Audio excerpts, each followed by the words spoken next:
Pag-uusapan natin ang pagpakikialam sa relasyon o buhay ng isang mag-asawa. Welcome sa aking channel Worax TV. Kung bago pa lang kayo sa aking channel, please subscribe. Ang pakikialam sa buhay ng isang relasyon o pakikialam sa buhay ng isang pamilya ay pinagbabawal ng batas at pwede pa babayarin ng danyos, dahil may maikakaapekto ito sa isang pagsira pamilya. Marami ang nakakaranas ng pakikialam ng mga kamag-anak sa pagsasama ng mag-asawa at ito ay umaabot sa pagsasampa ng kaso. Ano ba ang dapat isampang kaso sa kanila? Ano ba ang pwede isampang kaso sa mga nakikialam sa relasyon ng isang mag-asawa?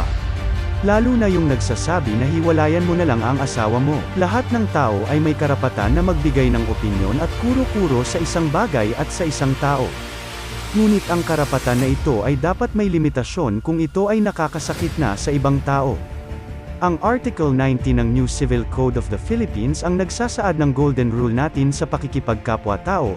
Every person must, in the exercise of his rights and in the performance of his duties, act with justice, give everyone his due, and observe honesty and good faith. Ibig sabihin, ang bawat tao ay dapat may mga karapatan pagganap ng kanyang mga tungkulin, kumilos ng may katarungan, ibigay sa bawat isa ang kanyang nararapat, at sundin ang katapatan at mabuting pananampalataya at huwag dapat husgahan. Nasa Article 26 ng New Civil Code on Human Relations ay nagsasabi na ang lahat ng tao ay dapat ay respeto ang dignidad, personalidad, privacy o pagsasarili at kapanatagan ng pag-iisip o peace of mind ng kanyang kapitbahay at ng ibang tao.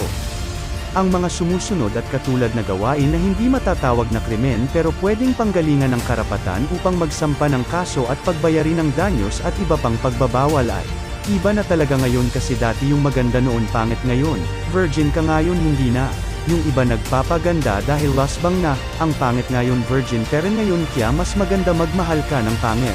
Maraming salamat sa inyong panunood ng aking video. Huwag kalimutan mag-like, subscribers at ibahagi sa mga kakilala niyong mahihiling makialam sa relasyon dahil kala nila walang kaso at pagbayarin sila ng multa.